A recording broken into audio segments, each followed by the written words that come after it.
Ndabahaye ikaze inshuti bavandimwe mwe mukurikira ibiganiro mbagezaho kuri umuyoboro wa YouTube channel Icuriro TV.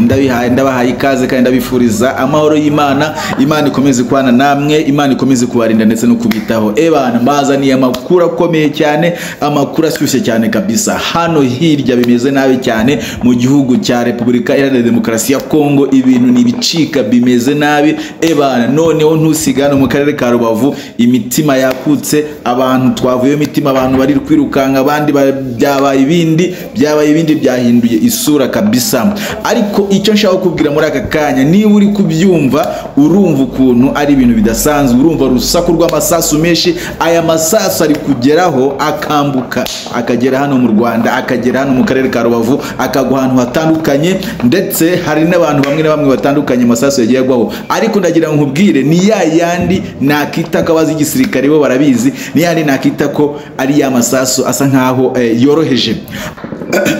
Ariko ndagira ngo nkubwire, igisirikare cyacu ahangaha nicyubahwe kabisa, nicyubahwe.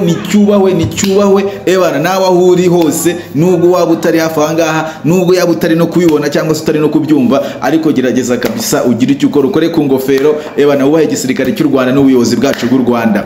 Ndagira nkubwize ukuri, burya nunatanga n'imisoro, nunagira gute n'ibiki byose, uzumve ko uyitanze wishimye, kubera ko igihugu cyawe kizaba kiri kubaka ubushobozi, ubwirinzi, technology, ebana urwego rw'iperereza ndetse n'ubundi buryo bwose, ku buryo uzasanga igihugu cyawe gifite ubwirinzi ndetse bwo kurinda abaturage ku buryo bwose bushoboka.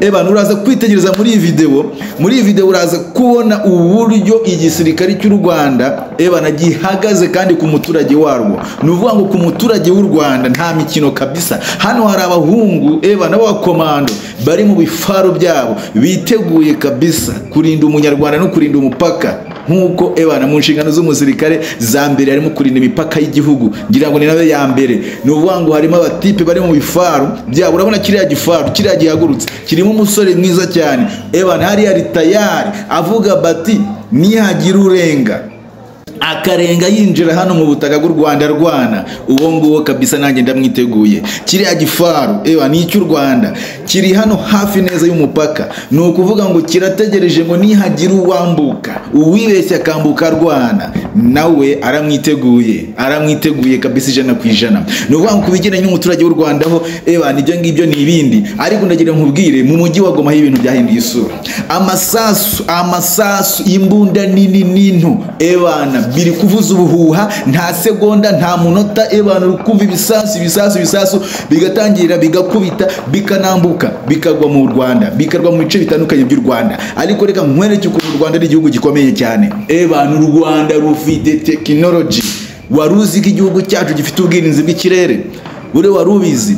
Dufite ubwirinzi bw'ikirere. Iyo tuza ko dufite ubwirinzi bw'ikirere, ubu ngubu ibyo wumva biba byabaye ibindi. Ebana ibisasu biri kubomokera hejuru mu kirere, bikabomokera hejuru mu kirere, ukajya ukabona ebana bimwe by'ibisigazwa biri kugwa hasi gusa. Ibisasu bari kubikubita ebana bigasamwa hejuru, bikabomokera mu kirere. Dufite icyo bita ubwirinzi bw'ikirere. Ibisasu ebana bya bindi bashobora kurasa bavuga ngo ebana wowe nta bwoba dufite, ntaki, kuko twizeye umutekano, twizeye ubushobozi bw'igihugu cyacu, twizeye ubushobozi bw'ingabo zacu. Ni nayo mpamvu nta kibazo, mbese nta ubuyobozi bwacu bw'ingabo ntibwigeze buvuga ngo abaturage mugire gukena gutya.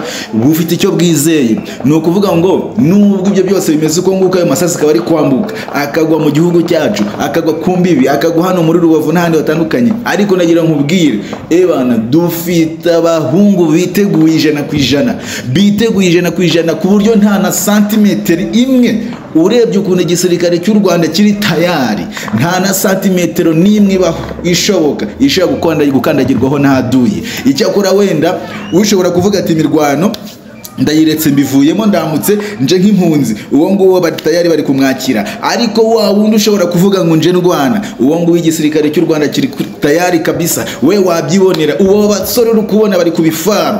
Ibyo bifaru nta metero zirenga magana, nta birometero birenga bingahe biriho uva aho imirwano iri kubera ugera. Niba uzi ahahoze gare, ibi bifaru biri hafi aho ngaho. Ariko ni ukuvuga ngo bariteguye abo bahungu, hagize uwambuka kandi agere ku butaka bw'u Rwanda, ebana nawe urabyumva byahita biba ibindi.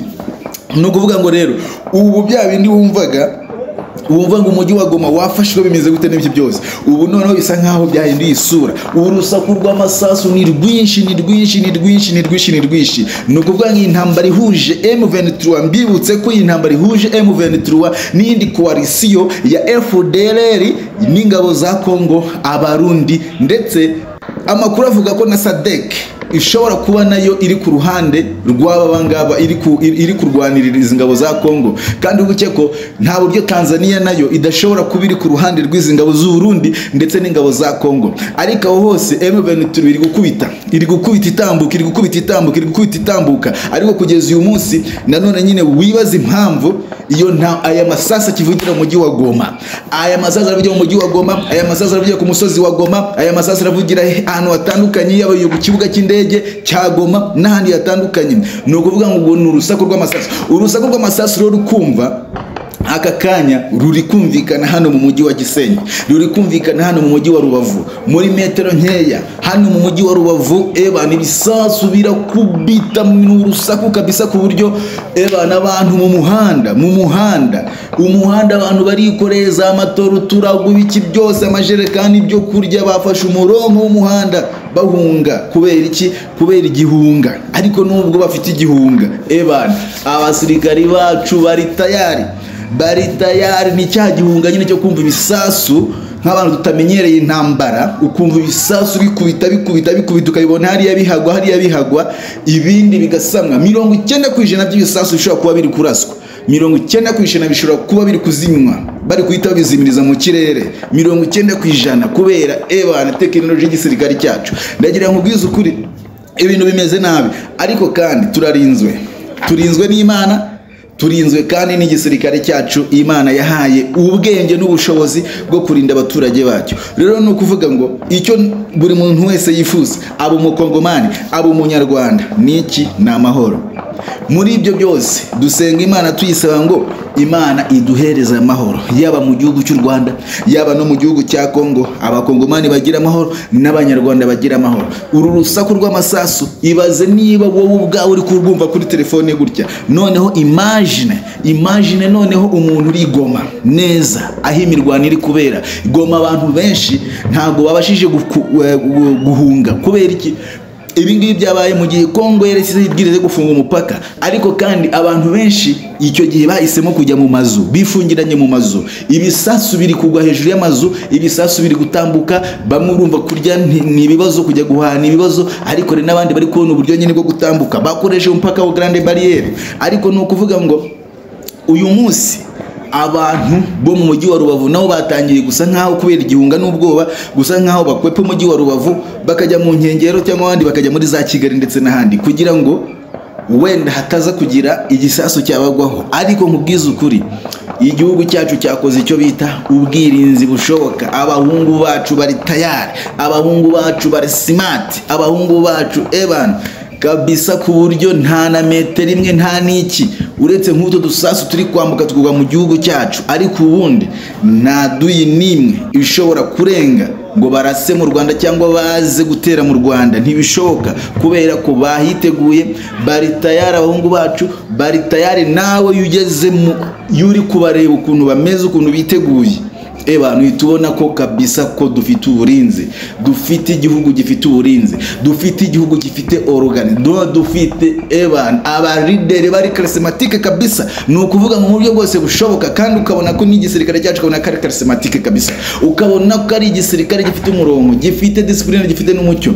Ni ukuvuga ngo mu kanya kashize nabonye umusirikare umwe yakoze igikorwa gikomeye cyane. Urabizi ko hari abakecuru bamwe na bamwe babumva ibintu byo gupfa rimwe na rimwe nta nicyo binababwiye kubera gusaza. Hari umukecuru wagumye ku rugo rwe yicaye aho ngaho, ibisasu bimuca hejuru, ibisasu bikubita. Umusirikare umwe araza amufata akaboko aramubwira ati tugende mukecuru, aramutwara amugeza nk'iriya, urumva aratubwira ati umubyeyi mumukomezanye ave hariya, iriya ni zone mbi, hari igihe bashobora kurasa amasasu akamugwaho.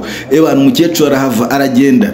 Urumva ko abasirikare bacu kabisa bafite dufite icyo bita urukundo rw'abaturage, kabone nubwo haba hari imirwano, kabone nubwo yameze bite. Ibyo ngibyo rero bituma dukomeza kwizera ubuyobozi bwacu no kubukunda. Nshuti muvandimwe nkubwire, ebana ubu ngubu amatwi arenda gusandara, abana imitima yakutse ibiki n'ibiki, ariko ndagira nkubwire, niba usenga aho waba uri hose, usengere Goma, usengere abaturage ba Goma, usengere n'abaturage b'u Rwanda, kugira ngo nk'uko abantu twahahiranaga, ebana Goma itunzwe na Gisenyi nayo itunzwe na Goma. Urumva ko uyu munsi akazi kose kahagaze, imibereho yahagaze, ubuzima bwahagaze, nta kurya ntagira gute, ebana amafaranga ntayo, imikorere ntayo, twese turaho ngaho. Ariko Imana igihagarika ibingibi byose. Mu isengesho ryawe uza gusenga, usenge kugira ngo Imana igire icyo yakora ku baturanyi bacu ba Kongomani ndetse no kuri natwe Abanyarwanda, kugira ngo twongere kwisanga amahoro yaje,